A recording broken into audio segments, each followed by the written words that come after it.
Je ne peux plus faire grand-chose pour lui, Madame Hill. Il est très faible. Oh, mon Dieu. N'y a-t-il aucun espoir? Non, malheureusement.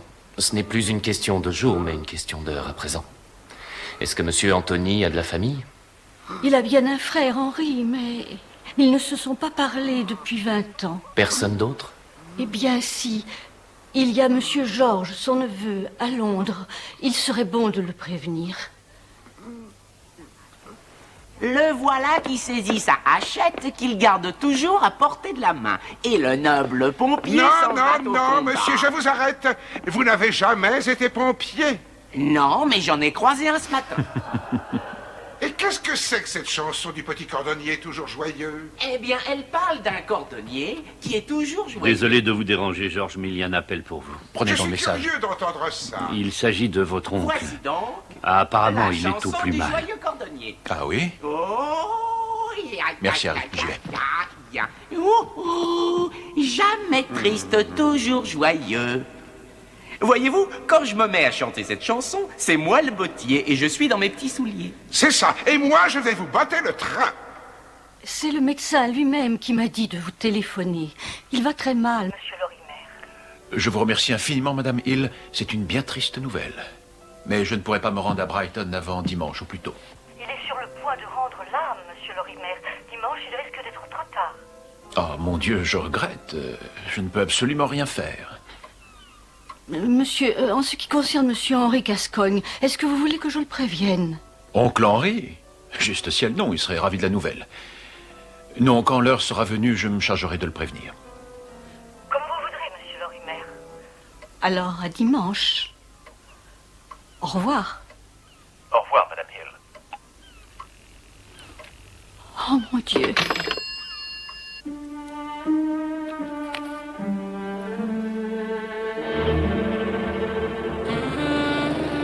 Les sélectionneurs ont tiré les leçons de la défaite de l'Angleterre à Trent Bridge. Ils ont décidé d'opérer 2 changements dans l'équipe.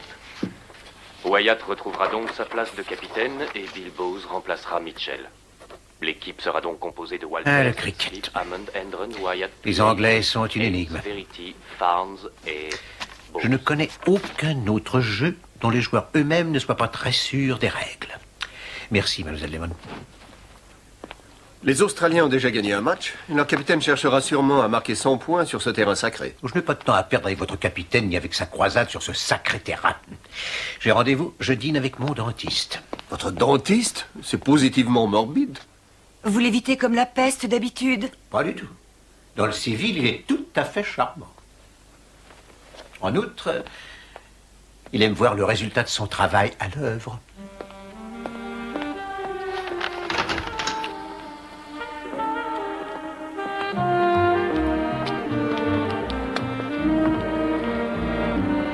Si vous voulez déguster l'un de vos petits plats français, ce n'est pas ici qu'il faut venir, Poirot. C'est de la bonne cuisine anglaise, bien de chez nous. Ah, mais c'est là tout ce que je demande, Bonington, mon ami. Eh bien, je m'en remets entre vos mains, sans la moindre réserve. Ah oui? Absolument.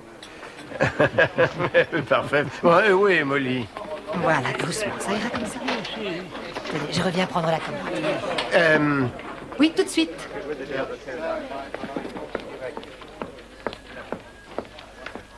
Bonsoir, monsieur. Ah, Molly, dites-moi, quelle spécialité nous conseillez-vous ce soir? Vous avez de la chance, monsieur Bonington. J'ai votre plat favori, dinde rôti farci aux châtaignes et filet de sole en entrée. Oh, excellent. Vous nous en mettrez 2. Voilà quelqu'un qui sait exactement ce que j'aime, Poirot. Depuis le temps que vous venez, monsieur, c'est bien naturel. Les gens commandent-ils toujours la même chose? La plupart du temps. Mais je vais vous raconter une histoire bizarre. Vous voyez ce vieux monsieur assis seul à sa table, là, derrière? Ah oui, il dîne ici depuis si longtemps qu'il fait partie des meubles. Henri Gascogne, un peintre, d'après ce que l'on a dit. Il dîne à cette table tous les mercredis et tous les samedis, sans exception. Sauf la semaine dernière. Il est venu, devinez quand, le lundi? J'en suis encore toute retournée. C'est là un changement d'habitude fort intéressant. Je me demande quelle en est la raison. À mon avis, il commence à perdre les pédales. Je vais vous dire, il ne supporte pas le pudding ni la compote de mûre. Et jamais je ne l'ai vu manger la moindre soupe. Et lundi dernier, savez-vous ce qu'il a commandé? Un pudding au rognon et un potage à la tomate. Et en dessert, il a avalé un plein bol de compote de mûre. Oh, mon Dieu. Et il est revenu le mercredi suivant, comme à l'accoutumée. Je reste là à bavarder, le travail ne se fait pas. Elle est très gentille. Et elle s'y connaît en matière de cuisine. À mon avis, cette histoire est extraordinairement intéressante. Quelle histoire? Ce changement soudain d'habitude. Son changement de régime? Oh non, son docteur le lui aurait ordonné, rien de bien étonnant. Ah, moi, cela m'étonne. À moins qu'il n'estime que le vieil homme ait tout à gagner d'une bonne indigestion. Mon cher ami Hercule Poirot, pour qui la vie sans mystère serait aussi plate qu'un rôti de bœuf sans sauce moutarde. C'est la vérité, mon ami. Oh, je vois que votre prémolaire est toujours sensible, Poirot. Il va falloir qu'on voie ça. Ah, non, non, non, non. C'est sûrement la chaleur. Qu'y a-t-il, Molly? Le vieux monsieur Gascogne, il recommence. Il a commandé un pudding et de la compote de mûre.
On fait du bruit.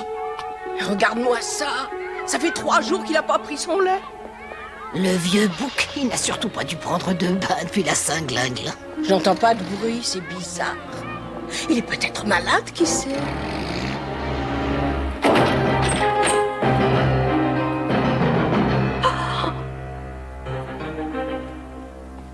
Oh, il est froid comme la glace.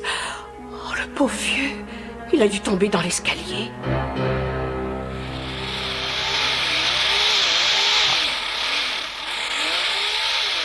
Il s'est passé une chose bien étrange. Vous vous souvenez du vieillard chez Bishop l'autre soir? Celui dont Molly avait remarqué le brusque changement de régime ces derniers temps.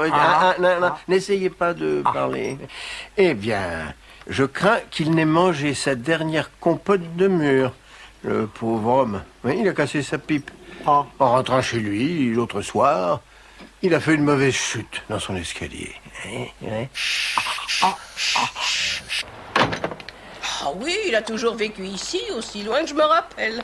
Il ne recevait jamais personne. Mais vous parliez. Oui, on disait bonjour quand on se croisait dans la rue à l'occasion, c'est tout. Sauf la semaine dernière. C'est comme si j'étais devenu un fantôme. Il m'a croisé sans me regarder et sans me dire bonsoir. Excusez-moi, madame. Est-ce que vous vous rappelez quel jour dans la semaine? Quel jour de la semaine? Non, mais de quel droit posez-vous toutes ces questions? Qui c'est celui-là? En voilà un interrogatoire. Vous êtes peut-être de la police. Non, c'est Hercule Poirot, le détective.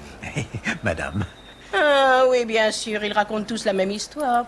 Dites-lui que c'était samedi dernier que le vieux Gascogne m'a croisé sans me voir. D'ailleurs, c'est la dernière fois que je l'ai vu en vie. Samedi. Ah oui, merci. Il était allongé ici, en peignoir et en pantoufles. Oh, c'était pas beau à voir. À mon avis, il a dû se prendre les pieds dans la ceinture de son peignoir. Il s'est pris les pieds dans sa ceinture. Oui, merci, madame.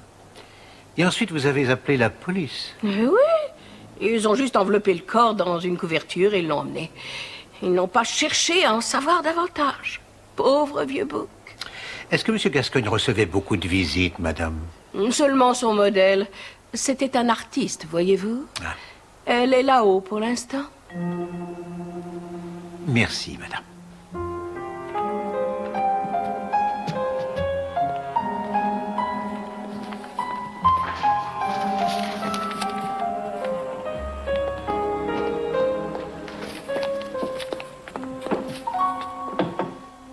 Excusez-moi, mademoiselle. Qui êtes-vous?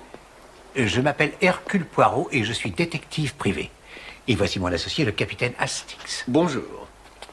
Y a-t-il quelque chose ici qui nécessite une enquête quelconque? Oh non, non, non, non, non, non, non. Simple curiosité professionnelle, c'est tout, je vous assure. Une petite idée derrière la tête. Peut-être pourrez-vous nous aider, mademoiselle? Et pour quelle raison vous aiderais-je?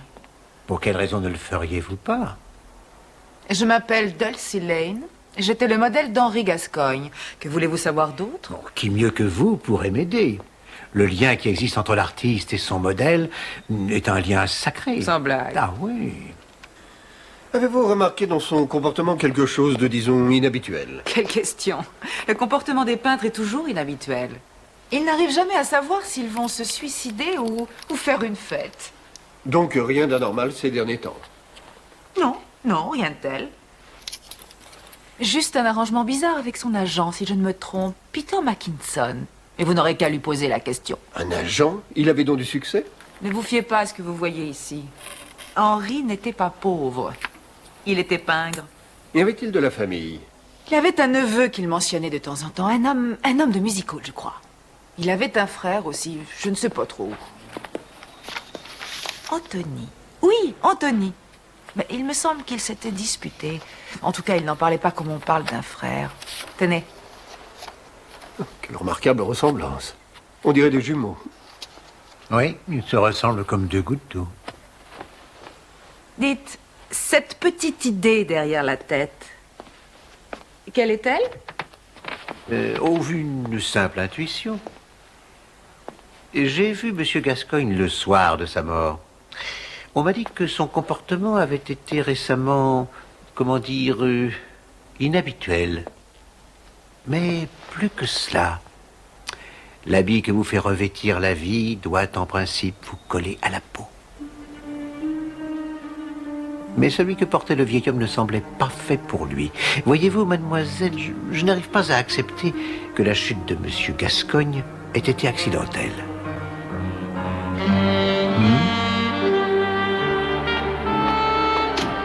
Ce n'est pas le genre de femme à précipiter un vieillard dans la tombe. Les cheveux au burn, mon ami. Les cheveux au burn, toujours. Oh, je trouve ça plutôt difficile à croire, c'est tout. On ne peut pas dire qu'elle ait l'air trop bouleversée par le décès prématuré de M. Gascoigne. Pourquoi le serait-elle? Et le frère, Anthony? Oui, il nous faut trouver le frère. Mais aussi l'agent artistique, Peter Mackinson. Allez-y, roulez.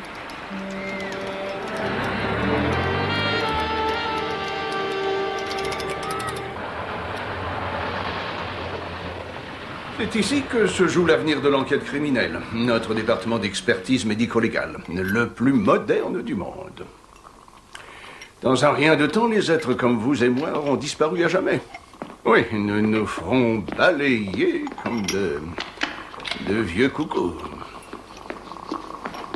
Et vous croyez que rien ne pourra nous sauver? Oh non, rien, pas même vos petites cellules grises. Gascoigne.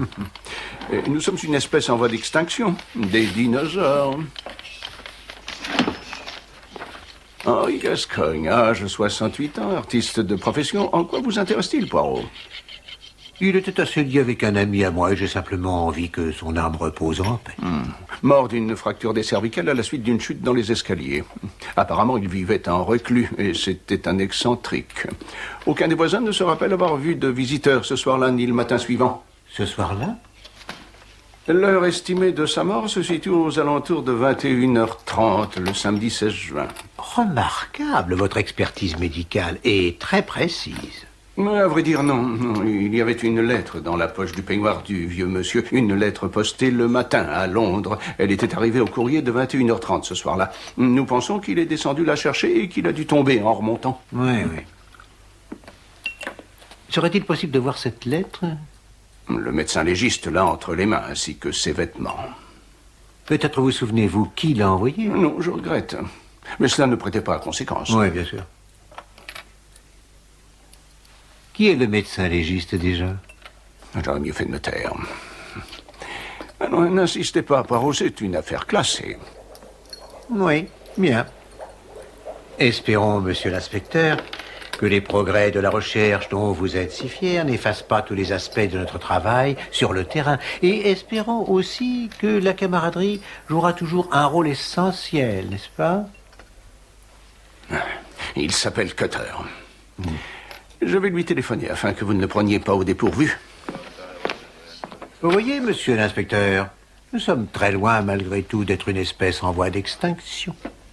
Au revoir, mon ami.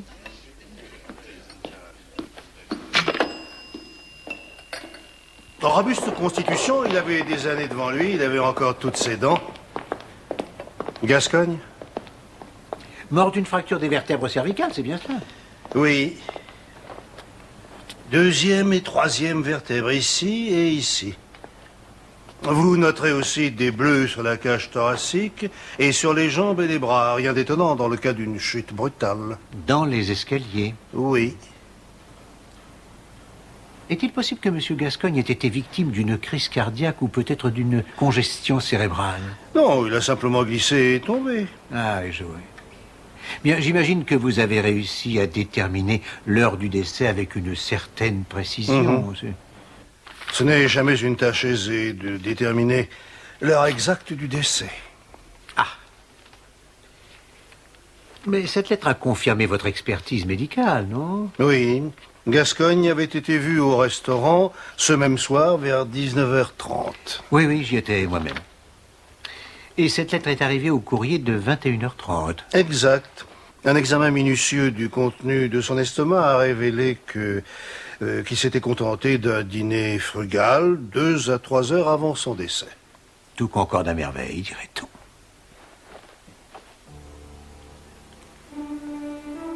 Oserais-je vous demander de me prêter cette lettre, monsieur? Je vous fais confiance, vous saurez en prendre le plus grand soin, monsieur Poirot. Je vous en prie. Est-ce que vous êtes assis, Hastings? Oui, oui, ça y est. Parfait. J'arrive. Prenez votre temps. Voilà. Il s'agit là d'une recette de ma chère mère. Lapin en civet à la mode de Liège. Je suis prêt à parier que c'est meilleur que le lapin à la Hastings. Mais vous êtes très spirituel, Hastings.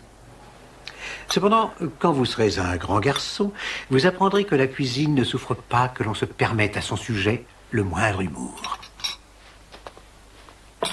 Tenez. Quelle fumée délicieuse. Là. Les aromates sont des ingrédients essentiels. Ah non, non, non, non, servez-vous de votre cuillère, mon ami. C'est ainsi que l'on déguste à Liège.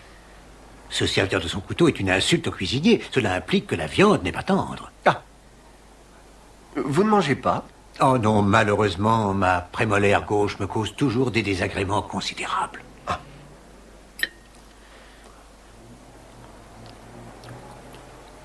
Est-ce que c'est bon, Hastings? Je vous en prie, ne soyez pas avare d'éloges, mon ami. C'est délicieux.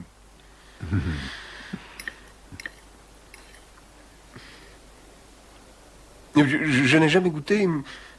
bon, comment dire... un lapin aussi lapin que ce lapin-là. C'est à cause des baies de genièvre. Désirez-vous encore un peu de sauce? Oh, non, non, non, non. Plus tard. Ah. Qu'y avait-il dans l'enveloppe qu'ils ont trouvée dans la poche de Gascogne? Ah.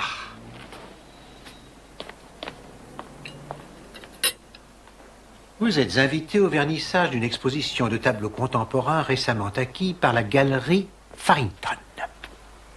Mon ami, cela risque d'être à la fois instructif et passionnant. Et c'est demain.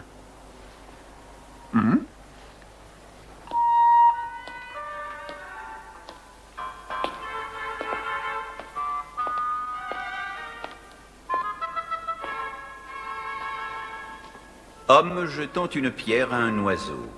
Lequel est l'homme? Lequel est l'oiseau? C'est un John Miro, Hastings, le chef de file du mouvement surréaliste. Une œuvre inspirée par le rêve, non? Oui, John Miro est un homme d'une imagination fertile. En quoi pourrais-je vous être utile, monsieur? Je m'appelle Mackinson. Peter Matkinson? L'agent de feu Henri Gascogne? Oui. Quelle perte tragique. Ah. J'ai cru comprendre que le contrat que vous aviez passé avec Henri Gascogne était tout à fait insolite. Insolite? Avez-vous jamais entendu parler d'un artiste qui refuse de vendre ses tableaux? Bon, il refusait de vendre ses toiles. Mais cela devait rendre votre travail pour le moins difficile. Je pouvais vendre les œuvres mineures, esquisses et aquarelles, mais les huiles ne devaient pas tomber entre les mains des Philistins. C'est ainsi qu'ils nommaient collectionneurs et marchands. Alors personne ne possède aucun tableau de Gascogne? Il en a offert quelques-uns.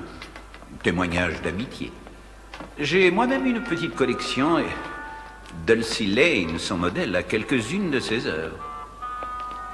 Mais il avait très peu d'amis. Et bien entendu, maintenant qu'il est mort, ces toiles peuvent être vendues.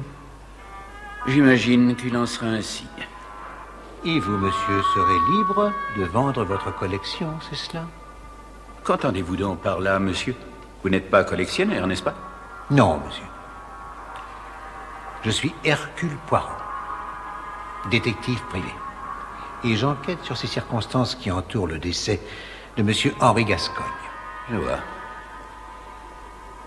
Je vois. Peut-être pourrions-nous discuter de tout ceci dans mon bureau.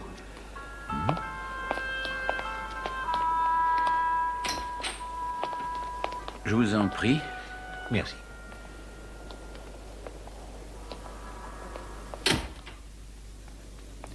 Ah, mais c'est un tableau de monsieur Henri Gascogne, n'est-ce pas? Mais pas son modèle habituel.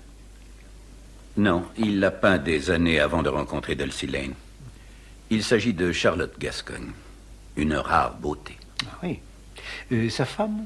Non, Charlotte était mariée avec Anthony Gascogne, son frère. Ah. J'ai cru comprendre qu'il existait entre eux une certaine inimitié. Oui. Henri est arrivé un jour avec ce tableau et m'a demandé de le garder en lieu sûr. Pour quelle raison? Je crois que son frère Anthony n'aurait guère apprécié que le corps nu de son épouse soit exhibé en public.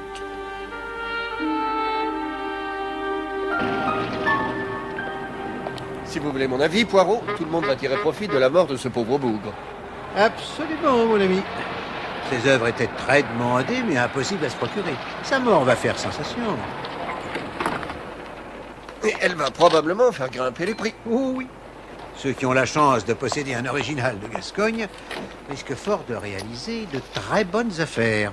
C'est le cas pour Mackinson et mademoiselle Dulcie Lane. Incroyable. Non, mon ami, même les êtres les plus proches peuvent se laisser tenter.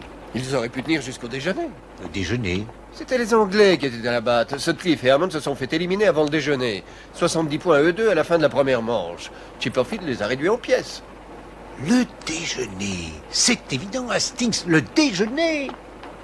Vous me suivez, j'espère? Oui, mais où ça?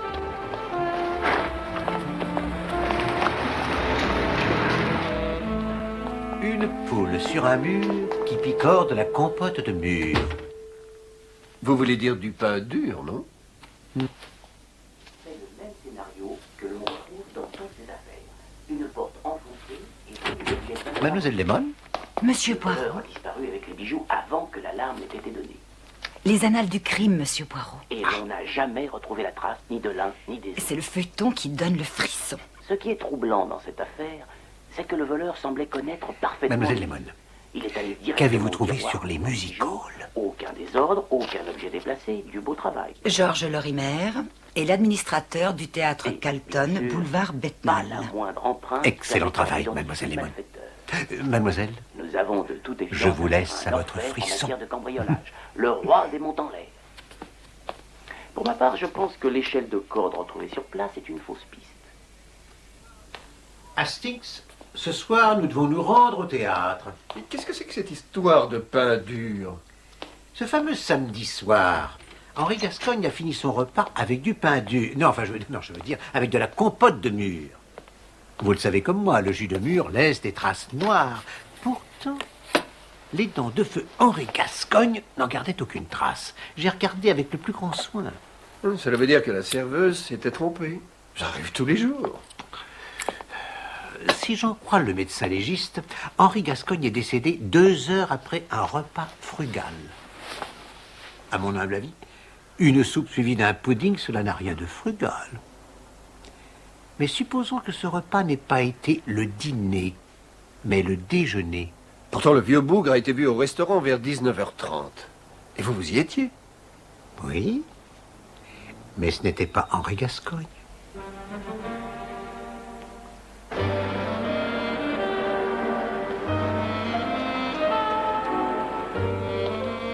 Ce samedi soir, mon ami, ce n'est pas à côté de Henri Gascogne que j'ai dîné, mais de son meurtrier. Henri Gascogne gisait d'ores et déjà mort au pied de son escalier. Et l'assassin, ayant pris l'apparence du vieil homme, a pu quitter le lieu du crime sans éveiller aucun soupçon. Vous y êtes presque, Stings. Il a croisé la voisine, Madame Mullens, sans la gratifier du moindre bonsoir. Et pourquoi s'être fait passer pour le vieillard au restaurant? Pour faire croire que Gascogne était toujours en vie. Ah oui, la question est donc qui aurait pu se faire passer pour Henri Gascogne? J'opte pour le frère. Mon ami, il faudrait faire preuve d'une imagination colossale pour voir Mademoiselle Dulcie Lane avec une perruque blanche et des moustaches. Alors de la tenue, poireau. Merci, terminé. À demain la même heure.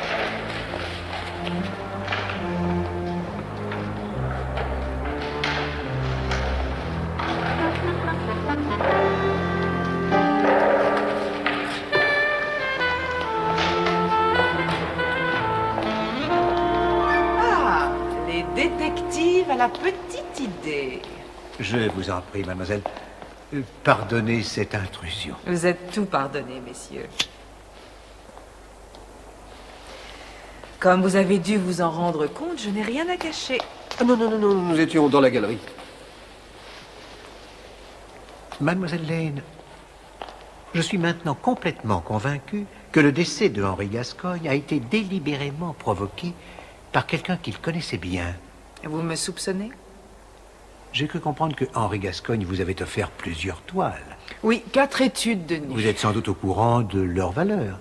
Oui, on m'a fait plusieurs propositions alléchantes. Vous pourriez être une femme très riche.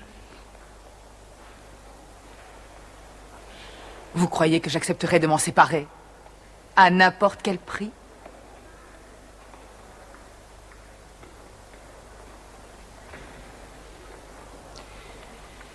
Mademoiselle, encore une petite question.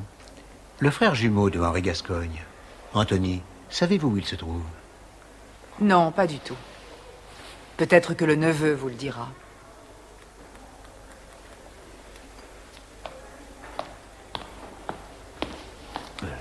Merci, mademoiselle.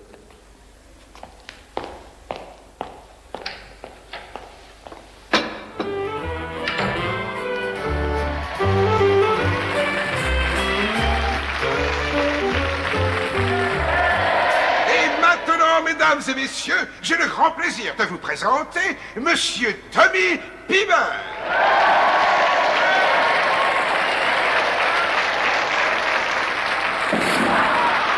Enfin, Poirot, qui serait plus à même de prendre l'apparence du vieux que son frère jumeau? Oui, c'est une idée tout à fait séduisante, mon ami. Je vous accorde une dernière chance. Qu'est-ce que vous savez faire d'autre? Je chante une chanson. Elle s'appelle Dinah, donne-moi la main. Dinah, donne-lui la main. Oui, monsieur. C'est absolument ridicule. Et à la fin de la chanson, Dinah apparaît et me donne la main. Oh oui, monsieur, et c'est la fin. La fin des haricots? C'est innommable, atroce. Atroce, monsieur? Oui. Oh. Et le pompier, monsieur? Oh, ça, c'est encore pire. Mais, monsieur... Oui, quoi encore? Vous voulez que je fasse la valeur de sabre? Oh non!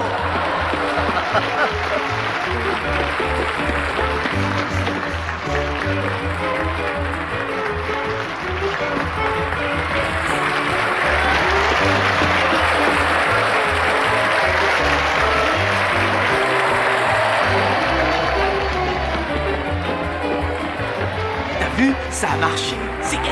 On est les meilleurs.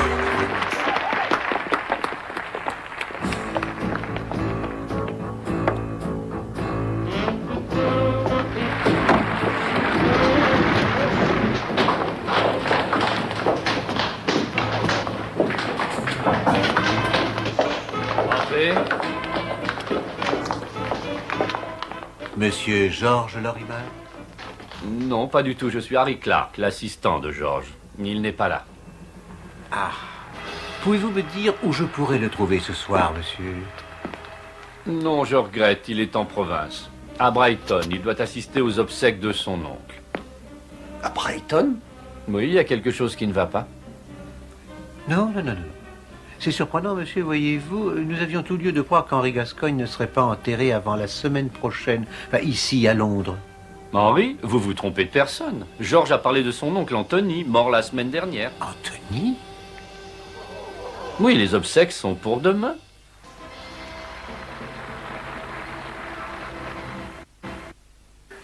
Nous voilà réunis en ce jour pour remettre ton âme entre les mains du Seigneur. Poussière tu es, poussière tu seras. Tout ceci se fait dans la plus stricte intimité, Hastings. Oui, vu que les deux frères sont morts, il ne reste plus beaucoup de Gascogne pour leur rendre un dernier hommage. Et plus beaucoup de suspects par la même occasion.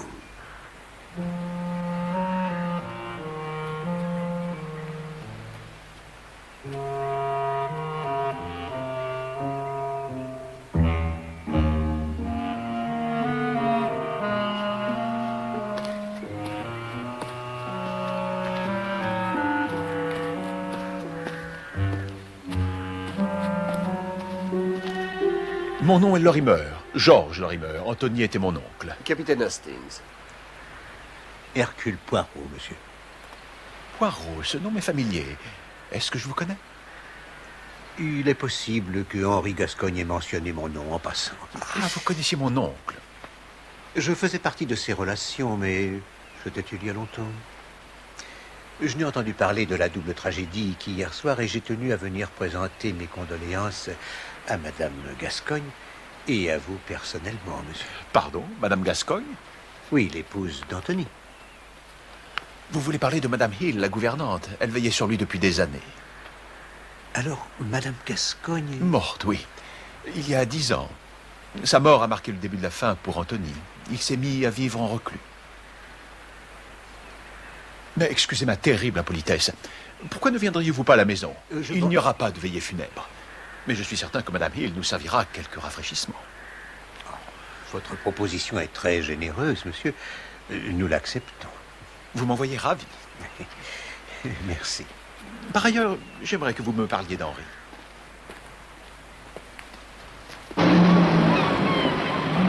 La passion d'Henri pour la peinture a fait jaillir les pâles flammes de mon imagination.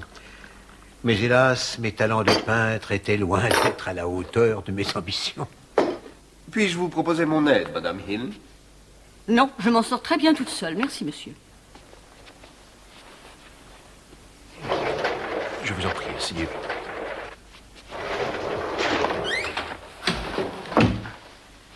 Oh! Merci. Et les deux frères, c'étaient des jumeaux? Oui, pas de vrais jumeaux, mais ils se ressemblaient beaucoup. Et il devait y avoir entre eux une grande complicité, non? Complicité? Pas du tout. Ils ne se parlaient plus depuis 20 ans. Sacrebleu! Et quelle était la cause d'une telle inimitié? Eh bien, il y a des années, Charlotte était le modèle d'Henri. Modèle, le mot est faible, c'était son inspiration. Ah, ça m'amuse. C'est alors qu'Anthony est arrivé, il a enflammé son cœur. Il l'a enlevé et a fait de son frère un homme brisé. Ah. Je vois, ce genre de blessure ne guérit jamais.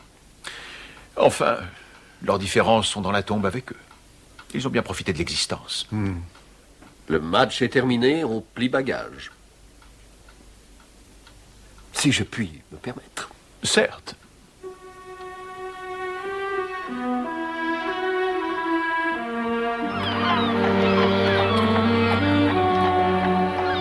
Quelle épreuve douloureuse pour vous, madame. J'étais son infirmière, sa seule compagnie. J'ai cuisiné, fait son ménage pendant des années. Et le voilà qui s'en va, comme ça. Sans un merci pour ce que j'ai fait pour lui. Sans le moindre sou en guise de petit souvenir. Rien dans son testament pour vous remercier de vos services. Aucun testament. Journal, monsieur?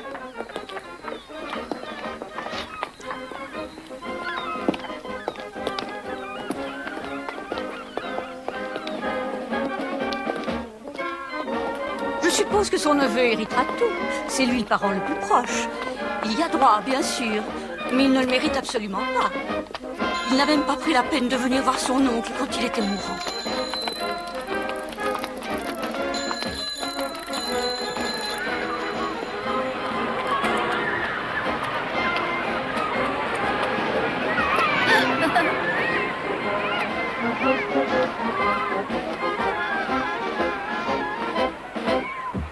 Madame Hill, pourriez-vous me dire très précisément l'heure de la mort de Monsieur Gascogne? Il est mort à 1h de l'après-midi, vendredi dernier. À la toute fin, il n'y avait que moi à ses côtés. J'ai dit à Monsieur Georges, Monsieur Lorimer, que ses heures étaient comptées, mais il a fallu attendre dimanche pour qu'il arrive.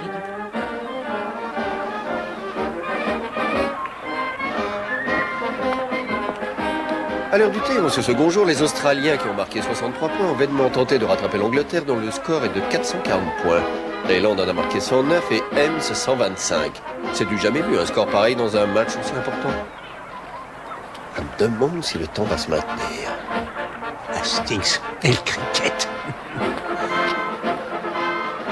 Cela occupe beaucoup trop vos petites cellules grises. Madame Hill, merci de nous avoir accordé un petit peu de votre temps. Souhaitez-vous que nous vous raccompagnions chez vous? Non, merci, monsieur. Je vais rester quelques instants ici pour écouter l'orchestre.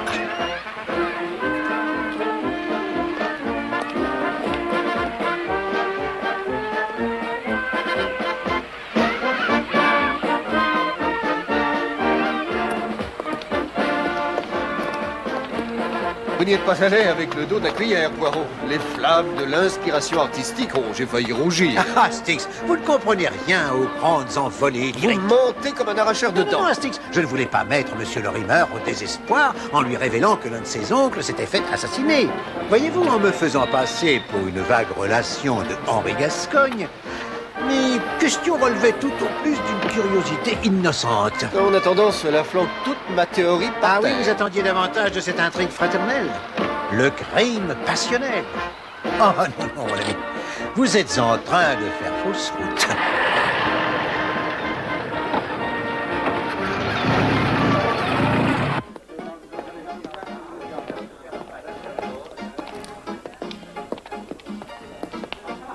Deux fois par semaine, Henri Gascogne quittait son domicile pour se rendre chez Bishop.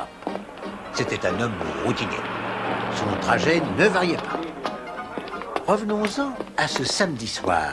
Après avoir fait passer Henri Gascogne de vie à trépas, l'imposteur a dû suivre cet itinéraire. Cela ne fait aucun doute. Hastings, dans quel genre de lieu un homme peut-il entrer sous les traits d'un personnage donné pour en ressortir quelques instants plus tard et sous les traits d'un personnage complètement différent? Cela pourrait se faire dans une pension de famille ou un hôtel. Sans éveiller le moindre soupçon? Après la mascarade au restaurant, il a dû abandonner son déguisement. Il fallait qu'il remette en vitesse ses propres vêtements et qu'il se trouve un alibi.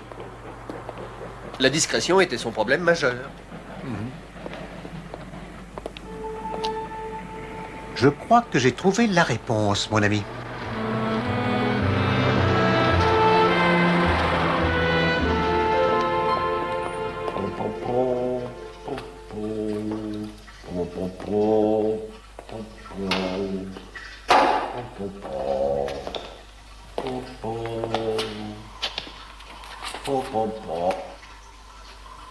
Si vous veniez ici vous rincer l'œil, mais bon, messieurs, vous vous trompez d'échoppe. Je peux vous assurer, monsieur, que je suis bien dans la bonne échoppe.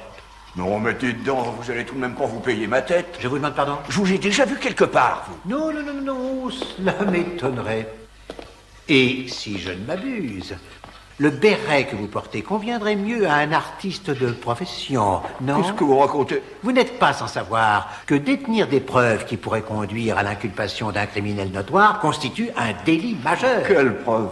Par exemple, le foulard jaune, porté par un homme que l'on recherche afin de l'interroger au sujet du meurtre de Henri Gascogne. J'ajouterai à cela la veste en velours et le pantalon, un gilet en tissu imprimé et une canne en bois bruni. Oh, je vous assure que ces objets-là traînaient par ici, je n'allais pas les balancer, je peux me faire un peu de pognon avec ça. Vous vous êtes montré coopératif et honnête, monsieur. Je suis sûr que ceci compensera largement le petit bénéfice que vous auriez pu en tirer.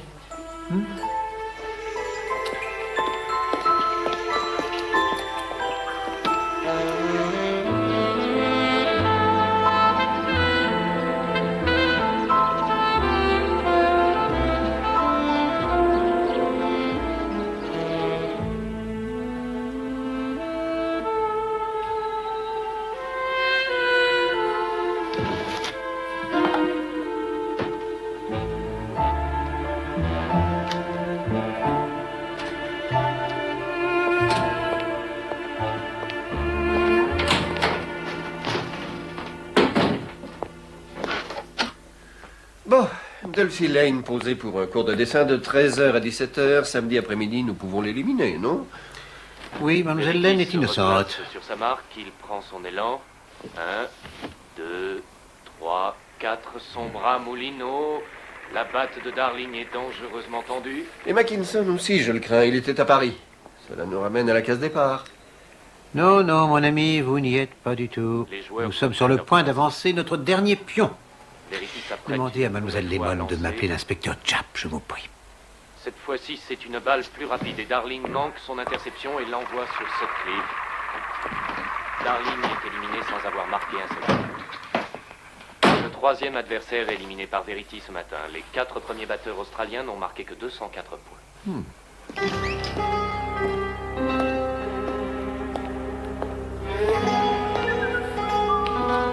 Bonjour Teddy. Bonjour, monsieur.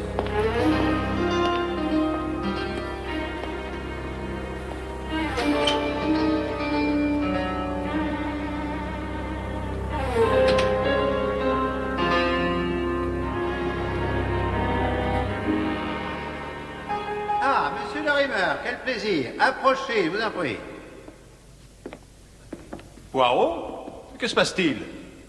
Qui sont vos amis? Le capitaine Hastings que vous connaissez, et je vous présente l'inspecteur Japp de Scotland Yard. Nous avons des raisons de penser, monsieur Lorimer, que la mort de votre oncle n'est pas un accident. Pas un accident? Oui, venez. Ce gilet faisait partie du déguisement de l'assassin. Il l'a abandonné dans un lieu proche de chez Bishop où il avait dîné en se faisant passer pour votre oncle après l'avoir assassiné. Les cheveux blancs proviennent de la perruque, monsieur. Les cheveux plus foncés appartiendraient au meurtrier, et ce sera très facile à vérifier. Une perruque? Un meurtrier? Oui, une fin tortueuse pour un complot, tout ce qu'il y a de plus macabre. Voyez-vous, ce samedi soir, après avoir fait passer Henri Gascoigne de vie à trépas, l'assassin a fouillé dans sa correspondance sur son bureau, et il a retrouvé cette enveloppe qu'il lui avait adressée la veille. Oui, bien sûr, qu'y a-t-il de plus innocent qu'une invitation à un vernissage? Cependant, il lui restait encore un dernier travail artistique à accomplir. Mais c'était un artisan malhabile. Regardez. Il a transformé le 15 du cachet de la poste en 16. Et il a laissé une trace sur le buvard en cherchant à dissimuler la supercherie.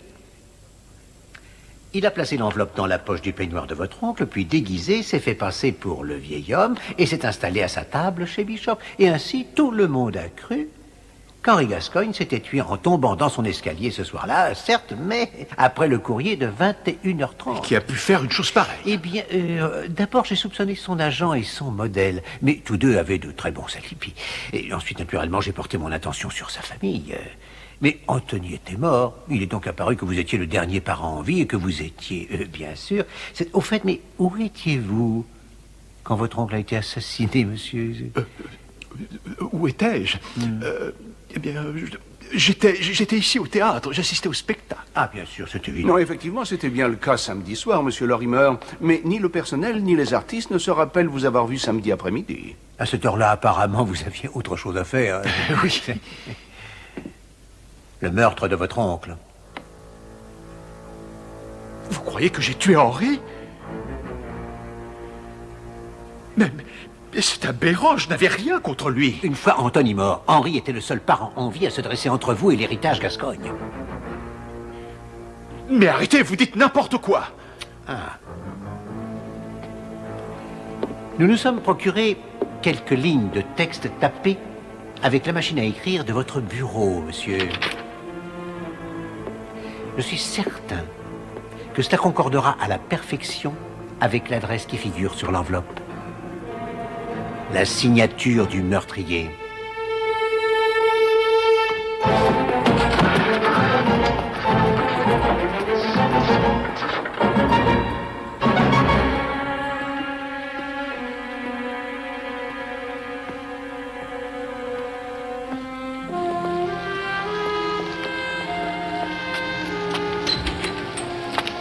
Alors c'est un sketch de musical qui vous a conduit à soupçonner Lorimer.